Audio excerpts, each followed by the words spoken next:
বাঙালিদের কেন fat loss হয় না? তো আমি আজ এটাই বলবো। তো নমস্কার, আমি ত্রিনা। আমার আরও একটি ভিডিওতে তোমাদের সবাইকে ওয়েলকাম। তো কেমন আছো তোমরা সবাই? আমাকে কমেন্টের মাধ্যমে জানাবে। এবং চলো দেখে নিই, আসল টপিক যাই।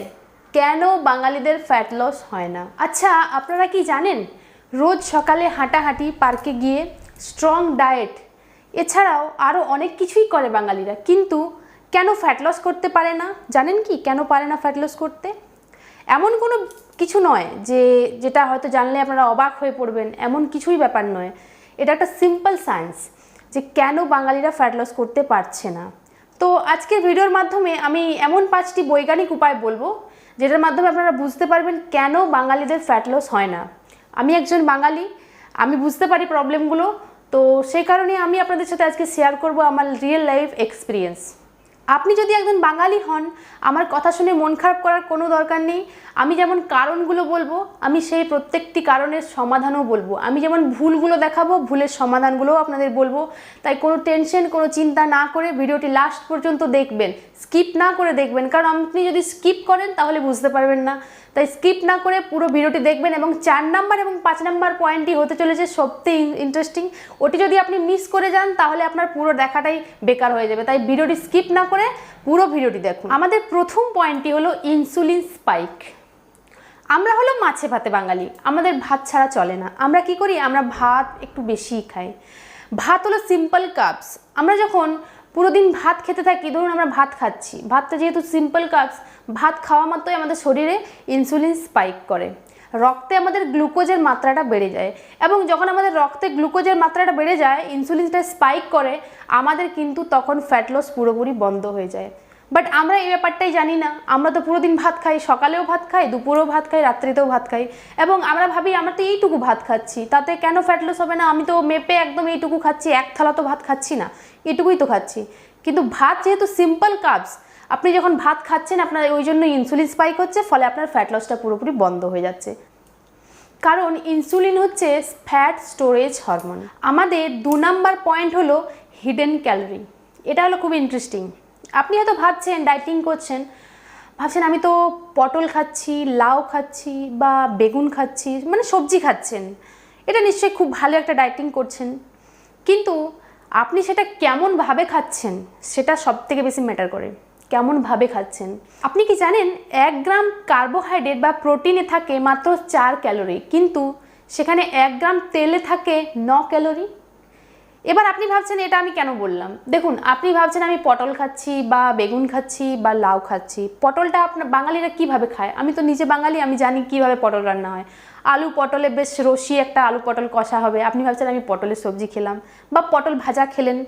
বা এবার লাউ খাচ্ছেন, লাউটা তো খুব ভালো জিনিস, পেটের জন্য ভালো, সব কিছুর জন্য ভালো। কিন্তু লাউ কি করে খাচ্ছেন? চিংড়ি মাছ দিয়ে লাউ চিংড়ি বেশ একদম কষিয়ে রান্না করে খাচ্ছেন। এবার যখন 1 গ্রাম তেলে 9 ক্যালোরি থাকে, সেখানে যখন আপনি লাউ চিংড়ি করছেন, ওখানে তো তেলের মাত্রা অবভিয়াসলি বেশি থাকবে।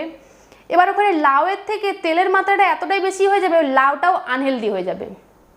সেক্ষেত্রে আমরা যখন ভালো খাবারগুলো বেছে নিই, হেলদি খাবার যেমন সবজি টবজি এসব খাচ্ছি, সেক্ষেত্রে আমরা এতটাই তেল ইউজ করে ফেলছি, হেলদি খাবারগুলো আমাদের আনহেলদি হয়ে গেছে। আমরা যে কোনো খাবারকে একটু টেস্টি করার চক্করে আমাদের ভালো ভালো হেলদি খাবারগুলো কেউ আমরা আনহেলদি করে ফেলছি। যেমন এই সবজিগুলোর কথা বললাম, ওগুলো আমরা এমনভাবে রান্না করি এগুলো পুরোপুরি আনহেলদি হয়ে যায় এবং ওগুলোতে হাই ক্যালোরি ফুড হয়ে যায়।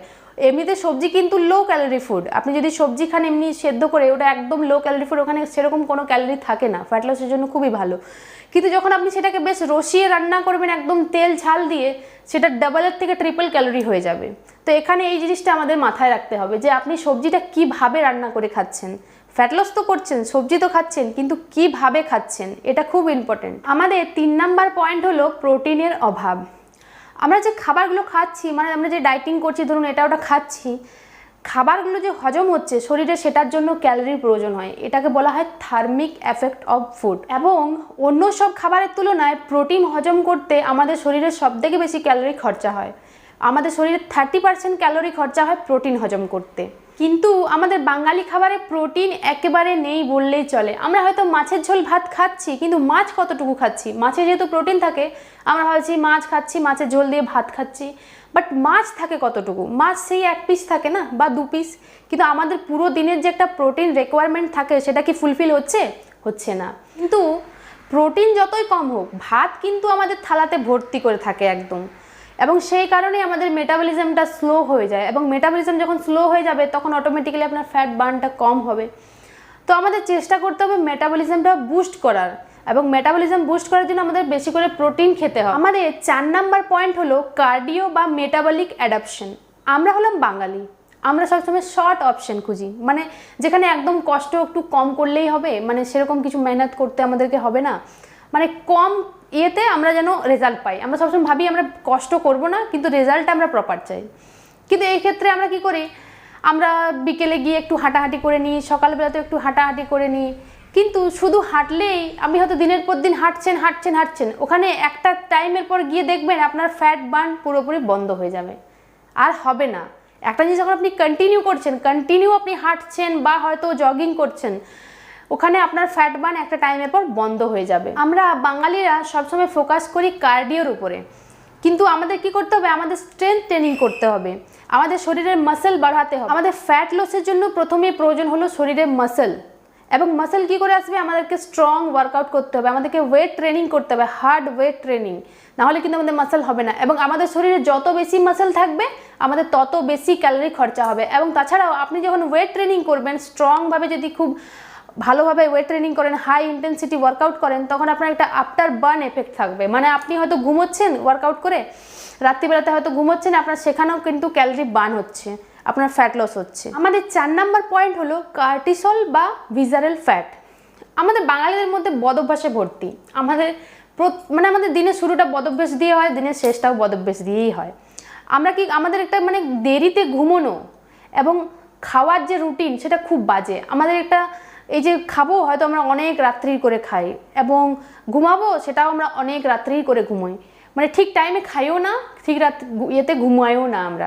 তো ঘুমানোর টাইমটা খুবই ইম্পর্টেন্ট, আমরা কি টাইমে ঘুমোচ্ছি, কেমন টাইমে খাচ্ছি, বিশেষ করে আমাদের লাস্ট মিল যেটা আমরা যে রাত্রিবেলাতে ঘুমোই, ওই টাইমটা আমাদের জন্য খুব ইম্পর্টেন্ট। আমরা যদি টাইম মতো না খাই আমাদের ঘুমটাও লেটে হবে, এবং যখন লেটে ঘুমোবো আমাদেরকে সকালে তো উঠতেই হবে, যার যেখানে কাজ আছে কাজে যেতে হবে, আমাদের সকালে উঠতে হবে। তো রাত্রিবেলাতে যদি আমাদের ঘুম কম হয়, আমাদের সেখানে কর্টিসল নামক একটি স্ট্রেস হরমোন রিলিজ করে, এবং ওই স্ট্রেস হরমোনটি আমাদের অর্গ্যানের সাইডে পুরো ফ্যাট জমা করে, যেটিকে বলা হয় ভিসারাল ফ্যাট। এবং এর ফলে আমরা প্রচুর রকমের সমস্যাতে ভুগি। আমাদের ফ্যাটি লিভার হয়, আমাদের হার্টের সমস্যা হয়, আমাদের হাই ব্লাড প্রেশার হয়, আমাদের ডায়াবেটিসও হতে পারে। এবং এই যে অর্গ্যানের সাইডে যে ফ্যাটগুলো, যেগুলো আমরা ভিসারাল ফ্যাট বলি, বাঙালিদের ভাষাতে এটিকে বলা হয় ভুঁড়ি, যেটি আমরা কমাতে পারছি না। তো আমি যে 5টি পয়েন্ট আজকে আপনাদের বললাম, নিশ্চয়ই আপনারা সেগুলো শুনে টেনশনে পড়ে গেছেন, ভাবছেন এই মা আমরা কি করছি, আমরা তো এগুলো একদম ঠিক করছি না, এবং হুট করে আপনারা এগুলো চেঞ্জ করতেও পারবেন না। আমি বলছি একটা জিনিস, আপনারা মাইন্ডে ভাবুন যে হ্যাঁ আপনাকে এটা করতে হবে। দেখুন, আমি পার্সোনালি বলছি, আমি একজন বাঙালি, আমার কথা শুনে হয়তো বুঝতে পারছেন আমি বাঙালি, কিন্তু আমি ফ্যাট লস করেছি। আমি কিছু মাসের মধ্যেই 17 কিলো লুজ করেছি, এবং আমি এখনও একটা ফ্যাট লস জার্নির মধ্যে আছি, এবং আমি এখনও আস্তে আস্তে আমার ফ্যাট লস করছি। তো আমি যখন করছি আপনারা তো নিশ্চয়ই পারবেন, আমি পারলে আপনারা কেন পারবেন না? তো আমি একটা কথা বলি, এই যে ভাবছেন আমি কারণগুলো বললাম, এই যে 5টা পয়েন্ট আপনাদের বললাম, এবার আপনারা টেনশনে পড়ে গেছেন, বাট টেনশন করার নেই। আপনারা টেনশন কেন করবেন? আমি যখন কারণগুলো বলেছি, আমি এগুলো সমাধানগুলো তো বলবো আপনাদের। আপনারা চুপ করে বসুন এবং ভিডিওটি শান্তভাবে দেখুন। আমি এবার আপনাদের সমাধানগুলো বলবো যে কি করলে আপনারা ফ্যাট লস করতে পারবেন। তবে হ্যাঁ, আমি এখানে ডিটেলসে বলছি না, আমি এখানে ডিটেলসে বলতে হলে আমাকে একটা অন্য ভিডিও বানাতে হবে, নাহলে ভিডিওটা অনেক লম্বা হয়ে যাবে, আপনারা দেখবেন না। তো আমি কিছু কথা বলছি যেগুলো শুনলে আপনাদের খুবই উপকার হবে। নেক্সট একটি ভিডিও আপনাদের জন্য নিয়ে আসবো, যে আমি আমার এই 17 কিলো ফ্যাট লস করেছি বাড়িতে থেকে, হোম ওয়ার্কআউট করে কিভাবে করেছি, এবং কি হোম ওয়ার্কআউট করেছি, এই নিয়ে আমি একটি ভিডিও আপনাদের জন্য নিয়ে আসবো। তো এবার বলুন, আমার আজকের এই ভিডিওটি আপনাদের কতটা কাজে এসেছে, আপনাদের শুনে কি মনে হলো যে হ্যাঁ আপনারাও কি করতে পারবেন? যদি ভিডিওটি ভালো লেগে থাকে আমার ভিডিওতে একটি লাইক করবেন, একটি কমেন্ট করবেন, এবং জানাবেন যে হ্যাঁ আপনি এবার আবার নতুনভাবে শুরু করতে চলেছেন ফ্যাট লস। তো আমার চ্যানেলটি সাবস্ক্রাইব করবেন এবং সাবস্ক্রাইব করে আমার পরিবারের সদস্য হয়ে যান, কারণ আমি ডেইলি অনেক ধরনের ফ্যাট লস সংক্রান্ত ভিডিও নিয়ে আসবো, আমি হেলথ রিলেটেড ভিডিও নিয়ে আসবো। তো আমার পাশে থাকতে হলে, বি হেলদি উইথ তৃণার পাশে থাকতে হলে আমার চ্যানেলটি সাবস্ক্রাইব করে রাখুন। ভালো থাকবেন, সুস্থ থাকবেন এবং চেষ্টা করবেন ফিট থাকার। দেখা হচ্ছে পরে আরও কোনো ভালো ভিডিওর সাথে। বাই।